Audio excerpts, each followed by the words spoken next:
We're going to talk about one of the true fleecings of the century here. Neal Coolong, sir, welcome. It is great to be here. I think this might be the most prominent spot you and I have done together. Yes, I think so. Let's start with this. They trade Chase Claypool to the Bears. To me, I wouldn't have offered more than a sixth, but Ian Rappaport says they're going to get the second round pick, and it's the Bears pick. To me, this is a fleecing. I'm beside myself. I'm absolutely shocked. I thought at the very least it would be for the Ravens pick, but I held back on that because I didn't have a chance to look up the rules or anything. I don't think you can trade that pick that quickly. I agree. So I agree. Maybe, that's one of the reasons why. And maybe they have something in place that this is what the deal is officially going to be for now, and they'll change it later or something. I don't know how much of that you can do. But what I know is that is very likely a top 40 pick. And there is just no way in the world.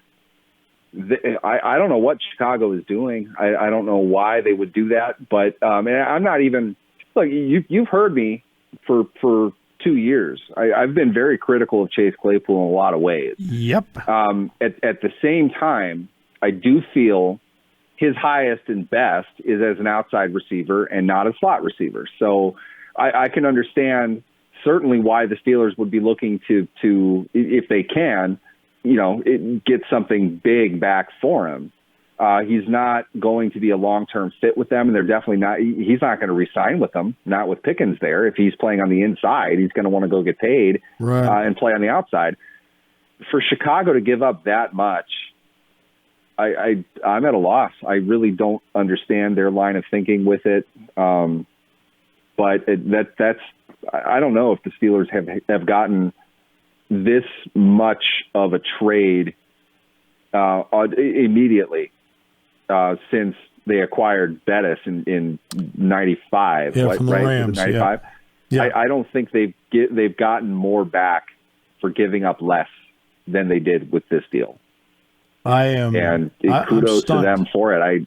I have no idea how that conversation went, but the only logical explanation for that is Ryan Poles, the Bears general manager, called Omar Khan up and said, "Look, I'll give you my second for him." And Khan sat for a second, swallowed hard, and said, "Okay, let's do that." Hung up and then celebrated because, wow, that's exactly what you need in this case. When I heard it was a 2, I was like, really? Are they done? No, as it turns out, I was on hold waiting to come on the air. Apparently they are, and I have a story about this as well. This is really fun for me. They are in the finalization process of landing William Jackson III from Washington. I have not yet seen details of that, but I would imagine, considering the size of Jackson's contract, a large part of that is going to be Washington paying a good chunk of it. So whatever it is the Steelers are giving back, it's not the second-round pick. I know that. That fifth-round pick that the Steelers hate having so much is already spoken for. That's going to Seattle as part of the Kella Witherspoon deal. Right. And the seventh-round pick that they have is going to Denver for Malik Reed. So you would think logically that the sixth or the fourth, considering Jackson's contract, which is substantial, he's got a large market-level deal, and the fact that Washington simply isn't using him because he's not an off corner, he's a man corner. He's fallen out of favor there. That this trade was expected. He was going to be traded or cut.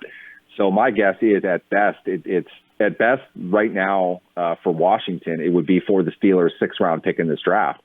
I don't think they'd give it up, though. I think it's probably for something next year. They might get Jackson for nothing they have to pay for a year. Maybe it's that fifth-round pick, and just for my own entertainment's sake, I really hope that it is, because the Steelers hate their fifth-round pick. For some reason they do. One again, it'd be great. Yeah, exactly. They can't. For some reason, they can't stand a fifth-round pick. It's remarkable. There's a lot. I think this, and tell me if I'm wrong. I'm not a maths major. I think there's some type of correlation typically of the kinds of players that they would want at the price of a fifth-round pick. I think they have some type of formula or algorithm that says this isn't worth it to us, but a fifth-round pick is definitely worth a veteran for 2 years as opposed to a rookie for 5 or for 4, I should say, price-wise. So I think they look to deal those picks to bring in veterans like Ahkello Witherspoon. At the same time, that's the pick that you drafted, that you sent to acquire Nick Vannett a couple of years ago, and you literally never played him. So I think that pick just doesn't return to them some type of algorithmic value that they want to achieve, and they feel better about trading it. They traded that pick and another one to acquire Isaiah Loudermilk, a guy who's only playing and dressing now due to injury. So who knows? It's just such a weird history over the last 12 years with the Steelers and their fifth-round pick. And if they gave that up to acquire William Jackson, the story I wanted to get into, and I apologize if I'm rambling here, but I know this from inside the team. I've spoken to a couple different people. In the 2016 draft, the infamous Artie Burns draft, they wanted to select Houston's William Jackson III. He was their guy. Yes. The Bengals somehow knew that or just decided that the Steelers probably would take him. They traded up, I forget with who, to 24 and drafted Jackson. So the fact that his name came up in part of the trade talks, I know I've spoken with a bunch of people in regards to Jackson being a much better corner than how Washington has used him. There clearly isn't a schematic fit there, but he's owed a lot of money. So you'd think he'd find a trade market with a team that would play the type of defense, or at least in coverage, that Jackson can play in, and that's Pittsburgh. I thought that, but then it's like that's a pretty decent chunk of cash. Right. Maybe Washington foots the bill for 70% of the rest of this year, and the Steelers are on hook for next year. I still think that's a great deal, though, because you're not going to send much by way of draft capital back to acquire that size of a contract. So really, they just kind of jumped the line in waivers in order to get him. So I think that, in a way, might be a better deal than what they got with Claypool. Because Jackson, when Jackson's in the right defense, he's legitimately one of the best cornerbacks in the game. No doubt. The Steelers haven't had that kind of talent at that position at his age in I don't know, several years at least. I mean, we might have to go back to Woodson to see that. Jackson's really good, and it's a bigger contract, but it fills a need for them next year. They're going to be shallow at cornerback next year. I don't know. This could be the most active day in Steelers history the way this is going right now. We still got, another hour and a half left on the deadline. Well, we've seen Roquan Smith go to the Ravens. He was not going to stay in Chicago anyway. DJ Hawkins dealt to the Vikings in the division? Really? In the division? That was a deal. I feel like I can see both sides feeling they got value out of it. Yeah. Because in the NFL, you see this a lot. Two sides are looking at a commodity in different ways. Where the Vikings are versus where the Lions are, clearly one team is rising and the other one is not going anywhere for the rest of the season. Hawkinson is, in my opinion, one of the best three-down tight ends in the game. I absolutely loved Hawkinson. I just told a Vikings friend of mine a little bit ago about this. When I had the thought in my head when Roger Goodell went up to the podium to announce the trade in the 2019 draft, that the Steelers would take Hawkinson and not Devin Bush the way that they did. Unfortunately, it didn't work out that way. But I was a big fan of Hawkinson's coming out. You can see how the Lions are developing him, and he's really good, but they're utilizing him in a run game more than anything. He's a very good receiver. They can use him a lot more in that. Yep. But that's not the way they're playing football right now. And this isn't the administration that drafted him. So you're getting to 50-year option time. The maximum amount that they can get for him is on a tight end needy team that would be willing to pay him an extension, because Hawkinson's not going to get the market extension from the Lions that he would ultimately want.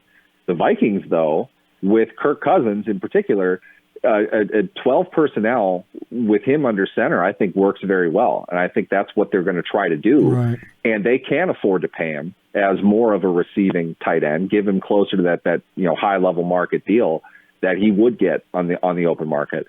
So in that regard, I think it's a great trade for the Vikings, and the Lions are getting back substantial capital on a player that isn't going to be used as effectively as he would be used somewhere else. So they aren't going to value him as highly as the Vikings are. So I think both teams are getting value out of that trade. The winner, though, is Hawkinson, because Hawkinson's going to eat in that offense. He's going to eat in that offense, and they're 6-1. Yeah, exactly. A great trade for the Vikings, and I think a worthy trade for the Lions, who apparently are looking to shop Jamal Williams as well. They're the fire sale in Detroit. We were all excited about all these guys, watching them on Hard Knocks, and none of them are going to be on the team anymore. Yeah, exactly. Finally, the Steelers with the Claypool trade, and now you're talking about Jackson as well. What are we seeing from the front office of the Steelers as to how they're trying to reshape this team? And between this and the draft, are they trying to show people they can do it in a short turnaround, a short period of time? I think they feel the need to show something, but at the same time, I think both of the deals, and they're still finalizing the deal for William Jackson, I'm told. I think both of those deals are really independent of everything else. I think they're deals that they would have wanted to do. I think if somebody would, I wouldn't have been surprised if they traded Claypool. I said that the entire season. He's the only trade asset that they have, really. Yeah. You can't trade massive contracts without penalties for both sides. So Watt is their best player. I'm sure many teams would want to acquire him, but that's a real tough contract for both sides to have to get past. The Steelers wouldn't want to trade him for a variety of reasons. Right. Claypool is not a guy that they're going to sign long term, and now he's playing out of position. It makes sense to want to trade him. I could see that.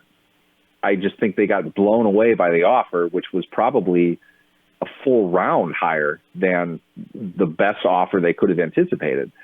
So that move is a no-brainer. You have to. I mean, it kind of hurts them. I don't, between me and you, I'm not really sure how much worse their offense can get, but this trade doesn't help them offensively. That's for sure. And William Jackson, I know, is a guy that they wanted to draft. They really wanted to get him. No doubt. Cincinnati, kind of messed it up. The agency at that point, they weren't going to invest that much money. They had cornerbacks signed a larger contract. Steven Nelson and Joe Hayden were both signed at that point to Pittsburgh. They weren't able to go get him. Now they had an opportunity to get him. And while they're working out the details, I'm just saying this. I very well could end up being wrong, but I don't think it's even going to be for a pick in this draft. I think they're going to trade a 2024 lower-end pick so Washington can unload his contract, and the Steelers are going to get, for 2 years, a cornerback that they've wanted for years. So those situations are both unique to where they are. I don't think they went hunting for it. I think it was just there, and their deals they absolutely would do in a vacuum. If it happened last year, this year, next year, all of it would make sense, regardless of where they were as a team. They're deals that they would have wanted to make, and really, you just acquired what could be an immediate starter for you at cornerback, an injured position right now, and a second-round pick for losing a receiver who's playing out of position anyway, and you weren't going to sign long-term. Putting them together the way that they are now makes it seem like they're desperate in trying to make all these moves, but I really think that these are just kind of no-brainers that fell in their lap, and they're both great moves for the Steelers. All right. A pleasure, sir, on an interesting news day, as always. Thank you. Definitely. Sir. Appreciate it. Definitely. Thanks.